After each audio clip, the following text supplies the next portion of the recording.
Hello friends, myself C.A. Sangam Agarwal, and today we come. Today I come here to join with you for another very important topic. Nowadays, friends, already we are in the month of May, and we all have to prepare financial statement of different entities. And this time, friends, we all know that the non-corporate entities financial statement are very important. जैसा कि friends सब जानते हैं कि इस बार ICI ने एक guidance note के थ्रू हमें मैंडेटरी किया है नॉन कॉर्पोरेट एंटिटीज की फाइनेंशियल स्टेटमेंट को भी एक प्रॉपर फॉर्मेट में प्रिपेयर करना। तो आज का हम सेशन इसी पे डिस्कस करेंगे कि क्या क्या चेंजेस वो आए हैं बेसिकली। तो let me allow to share my presentation so that we all have better understanding. O friends, my PPT is visible to all of you friends. So today's topic is format of financial statement for non-corporate entities. So friends, here if we go to first slide, it talk about the introduction basically, why this kind of standardization I require. And as we know that standardization is very much required for the stakeholder point of view. When we study one financial statement in one format, another financial statement in another format, so it is difficult for a stakeholder to understand the significance of such financial statement. Therefore, standardization is very much required basically, and standardization is done by mainly through our institute ICAI. So friends, as we all know that in ICAI there is a one ASB Accounting Standard Board, which is formulate recommended accounting standard IND AS and all for companies to Government of India for notification under Section 133 of the Companies Act, and formulate and issue accounting standard for non-corporate entities as well. The ICAI also take necessary initiative to ensure effective and constant application of these standards basically. So if we talk about friends, especially for non-corporate entities, friend, here we have joined to understand the non-corporate entities. तो friends, June 2022 में first time ICI through through इस ASB bring one technical guide for non corporate entities. Okay, and when we talk about non corporate entities friend, in non corporate entities के हम समझेंगे कौन कौन सी entities cover होगी। सबसे पहले फ्रेंड ये समझते हैं कि जो जून 2022 में जो हमारा टेक्निकल गाइड आया आईसीआई की तरफ से थ्रू इस एएसबी, उसमें एक फॉर्मेट प्रिस्क्राइब किया गया कि नॉन कॉर्पोरेट एंटिटीज को इस फॉर्मेट में अपने अकाउंट्स को बना सकते हैं। It is a recommendatory in nature. जब ये जून जून 2022 में आया था एज ए टेक्निकल गाइड, उसके बाद फ्रेंड इसको अगस्त 2023 के अंदर एज एन गाइडेंस नोट लेके आया गया।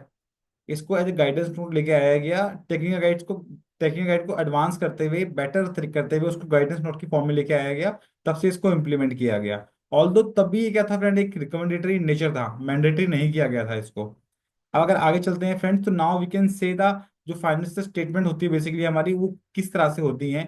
एक तो फ्रेंड कंपनी के लिए होती है, एक नॉन कंपनी के लिए होती है। जो कंपनी के लिए होती है फ्रेंड, उसका शेड्यूल 3 उसके अंदर होता है। Schedule 3 of companies act 2013 talk about the financial state format of financial statement of corporates basically.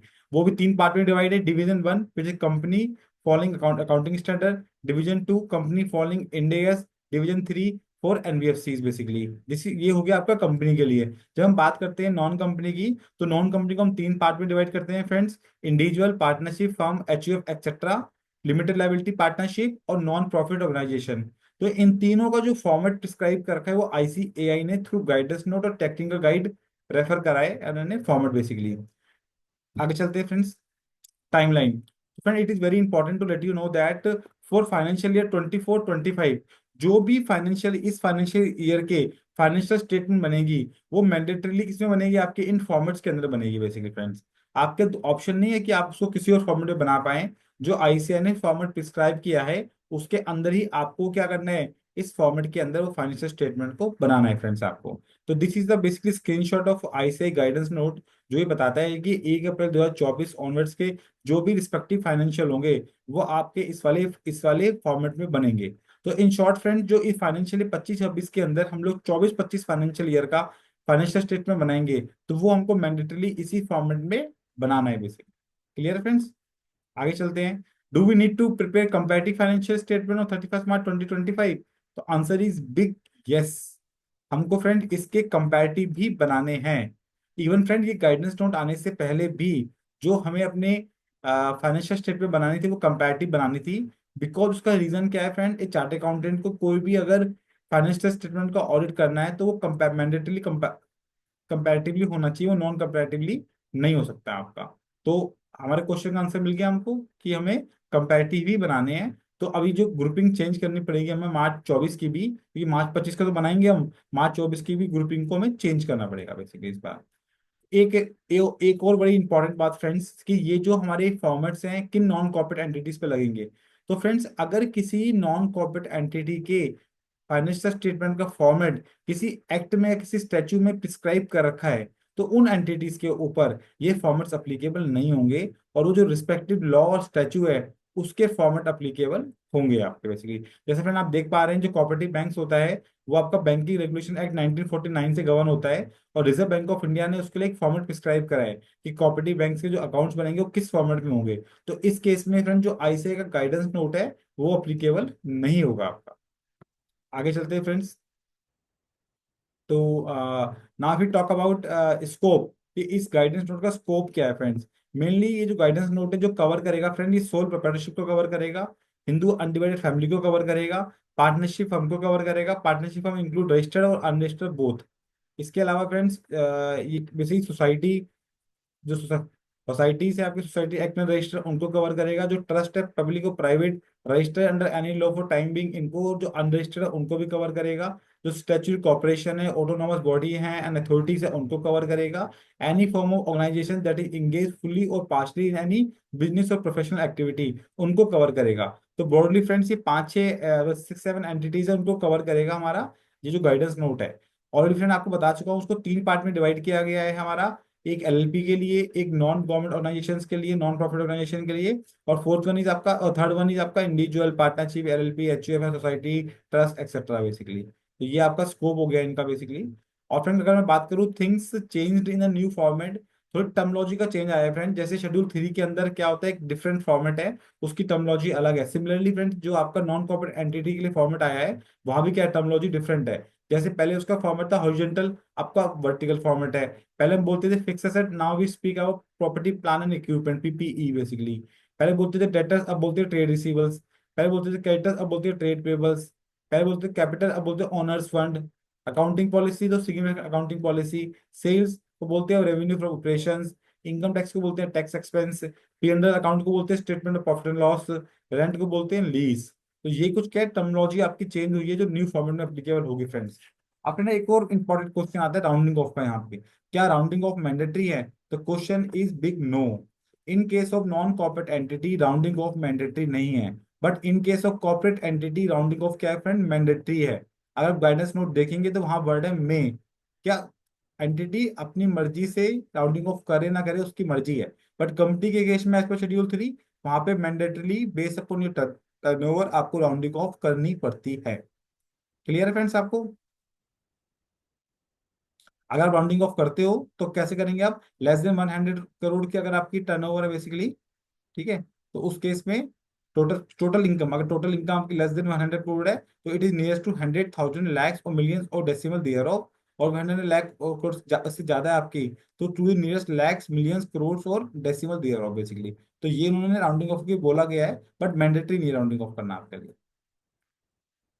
अब कुछ इंपॉर्टेंट चीजें फ्रेंड्स, कि जो हमारी ऑफसेट होंगी इनकम से एक्सपेंस, एसेट से लाइबिलिटी, अलाउड नहीं है। आपको दोनों को सेपरेटली ही दिखाना है, उसको आप मर्ज नहीं कर सकते। कोई एसेट है तो एसेट में आएगी, लाइबिलिटी तो लाइबिलिटी में आएगी, उसका सेट ऑफ अलाउड नहीं है फ्रेंड्स आज के डेट के अंदर। ऐसे फ्रेंड्स कोई भी इनकम और एक्सपेंडिचर जो 1% ऑफ रेवेन्यू है, रेवेन्यू फ्रॉम ऑपरेशन है, और 1 lakh whichever is higher, उसको आपको सेपरेटली डिस्क्लोज करना है अपने P&L स्टेटमेंट के अंदर। आपको अलग से दिखाना है P&L में, और उसके रिस्पेक्टिव नोट के अंदर उसको आपको सेपरेटली लाइन आइटम दिखाना है। आप उसको किसी अदर आइटम में, मिसलेनियस एक्सपेंस में, मिसलेनियस इनकम में मर्ज नहीं कर सकते आप उसको बेसिकली। क्लियर है। Next, disclose contingent liability. मैंने अब तक क्या होता था, हम लोग कंटीजेंट लायबिलिटी को क्या करते थे, दिखाते नहीं थे फाइनेंशियल स्टेट के अंदर। बट आफ्टर एक गाइडेंस नोट आने के बाद जो नॉन कॉर्पोरेट एंटिटी की कंटीजेंट लायबिलिटी है उसको भी क्या करना पड़ेगा फ्रेंड, उसको हमें दिखाना पड़ेगा कि हम उसको कैसे करेंगे बेसिकली। क्लियर है। अब फ्रेंड एक बड़ा इंपॉर्टेंट क्वेश्चन आता है कि बीइंग ए चार्टर्ड अकाउंटेंट, अगर कोई एंटिटी मेरे पास अपने फाइनेंशियल स्टेटमेंट को लेके आती है ऑडिट करने के लिए, और उसके अंदर क्या होता है, उसके अंदर मुझे क्या होता है, उसके अंदर मेरे पास अगर वो नहीं है, अगर क्या कहते हैं वो नए फॉर्मेट में नहीं बने हुए, अगर तो उस केस में क्या होगा friend, being a auditor friends, मैं उसको ऑडिट कर तो सकता हूँ, पहली प्रेफरेंस क्या होनी चाहिए कि मैं उसको उस फॉर्मेट में, प्रिस्क्राइब फॉर्मेट में उन अकाउंट्स को मंगाऊं क्लाइंट से और उसको ऑडिट करूं। अगर किसी वजह से वो उस प्रिस्क्राइब फॉर्मेट में नहीं है, उस केस में फ्रेंड्स आपको क्या करना है, क्वालिफिकेशन देनी है आपको, जो आपकी ऑडिट रिपोर्ट है। जैसे नॉन कॉर्पोरेट एंटिटी के केस में कोई किसी एंटिटी का टैक्स ऑडिट हो रहा है अगर, तो 3CB क्या होती है फ्रेंड्स, उसकी ऑडिट रिपोर्ट होती है। तो उसमें आपको आगे पॉइंट नंबर 5 में अदर्स में आके आपको बताना है कि prescribe format of financial statement not complied as per guidance note dated this. Clear है? आपको अपनी ऑडिट रिपोर्ट को क्वालिफाई करना है, चाहे आप ट्रस्ट का करें तो ट्रस्ट के केस में करेंगे, and all other etcetera basically friend. Clear है? आगे चलते हैं। ये फ्रेंड्स हमारा कुछ बैलेंस शीट का फॉर्मेट है। मैं बहुत डीप में इसको डिस्कस नहीं कर रहा, ये आपको आईसीए की साइट से बड़े आराम से एक्सेल में मिल जाएगा। आप वहां से इसको डाउनलोड कर सकते हैं, और डाउनलोड करने के बाद आप इसको इम्प्लीमेंट कर सकते हैं। तो फ्रेंड्स, होप आपको आज की वीडियो अच्छी लगी होगी। आपको कोई भी डाउट है, कोई भी आपका सजेशन है इस स्पेसिफिक टॉपिक के लिए, तो आप उसको मुझे इस वीडियो के कमेंट में लिख सकते हैं, जिससे कि मैं आपको उसका reply as soon as possible कर पाऊँ फ्रेंड्स। आपसे रिक्वेस्ट है कि अगर आपको आज की वीडियो अच्छी लगी है तो जरूर आप इसको लाइक करें, सब्सक्राइब करें और अपने फ्रेंड्स में शेयर करें, सो दैट हम मैक्सिमम नॉलेज को शेयर कर सकें। ये मेरा नंबर है फ्रेंड्स, आपको कोई क्वेरी है तो आपको इस नंबर पे मुझको आप अपनी क्वेरी व्हाट्सअप कर सकते हैं। मैं कोशिश करूंगा कि एज सुन एज पॉसिबल आपकी क्वेरी को सॉर्ट आउट करूं। With this note friend, thank you so much आज की इस इंपॉर्टेंट वीडियो को सुनने के लिए, समझने के लिए। Thank you so much, thank you.